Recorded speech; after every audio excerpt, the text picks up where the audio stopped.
Hello again. I wanted to cut this little base walkthrough video before I make some major changes to this camp. It's not much, but I'm happy with what I've built here, and I wanted to commemorate it before the change.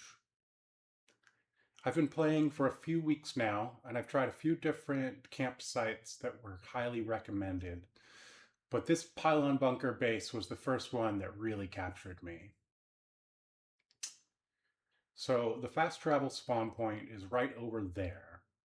So I've put my shops here up front and center. I even added a few extra cash registers for when I have customers but need to add more stock.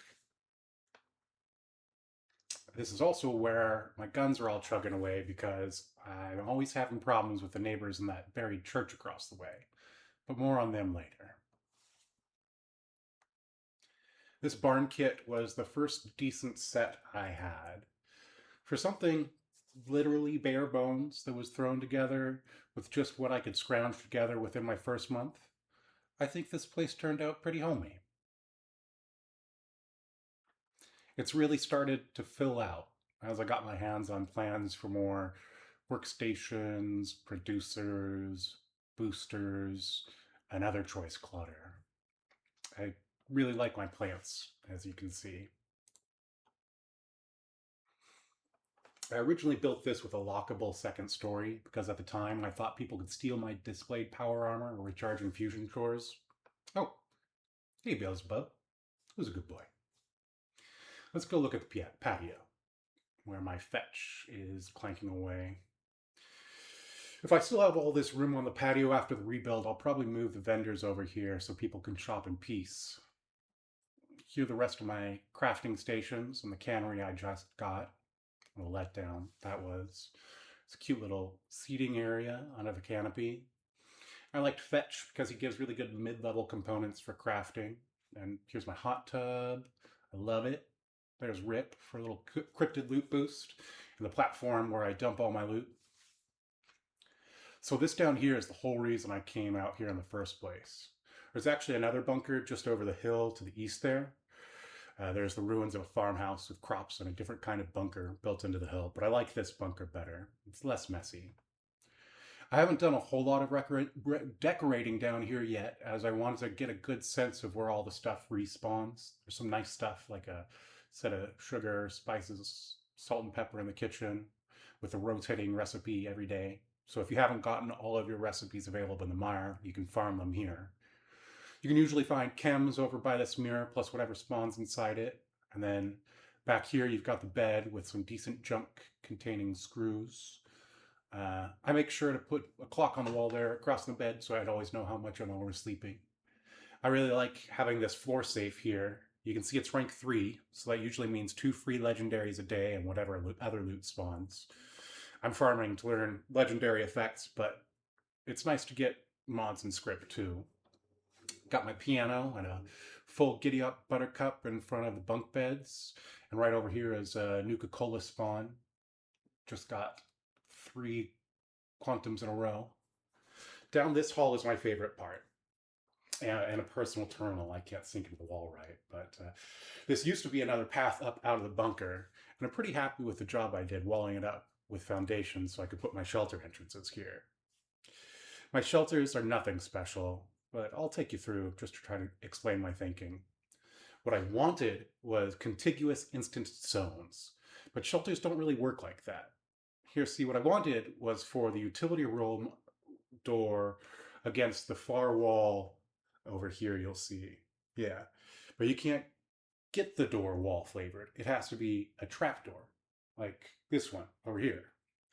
And when you come into the atrium from the utility room, I intended for you to enter from the storage door over there and not the atrium entrance we came in. Let's complete the circuit. See, we should be entering from that door at the far end there, but we came in, it's whatever. Came in the main entrance.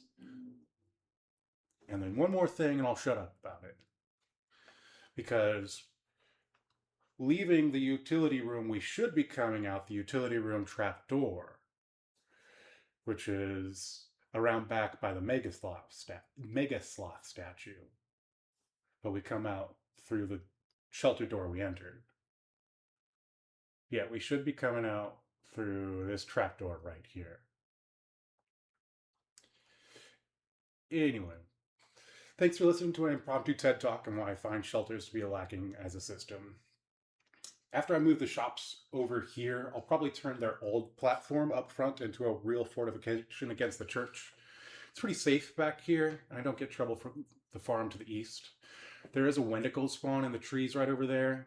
It's never aggroed me. And in this glade right here is another cryptid spawn. Usually it's a Mothman, but I've seen some flatwood monsters, and they don't ever aggro me either. The real nuisances are the spawns at the buried church up to the north here. It's bugs right now, but I've seen liberators and robo-brains, rad frogs and anglers, super mutants and ghouls, all off the top of my head, and they're just close enough that they'll eventually aggro onto my camp if I don't take care of them. That's fine though, because this church is actually one of my favorite little touches about this camp. I've picked up haunted house parts and that kit that looks kind of like a Gothic church, and I really think something like that over there would well match the vibes of this unmarked point of interest. You see, there's a quest that eventually has you track down this guy who turns out to be a cultist. I forget the details, but in the end, it sends you down here into the ruins of this old buried church. He'll be down here at the end praying to his spooky altar. Yeah. I just love it. It brings a lot of character.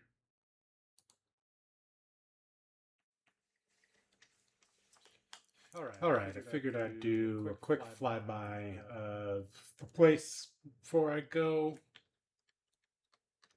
And I realized while I was editing that all the pictures I'd taken down, it's nothing much, but I don't know what happened to all the pictures I had up on the outside. I tried to put them on the inside, but nothing looks right with the bare rafters and everything. So I ended up decorating everything on the outside and had eventually gotten to a point where I kind of liked what I had going on. It's not much, but it's home. And I'd show off up here. Learned a lot better about how I'm going to build the next one. That's the tour. Thanks for coming out and let me commemorate this place before I tear it all down. If you could drop a like and comment, let me know what you think. Take care of yourself out there. See you next time.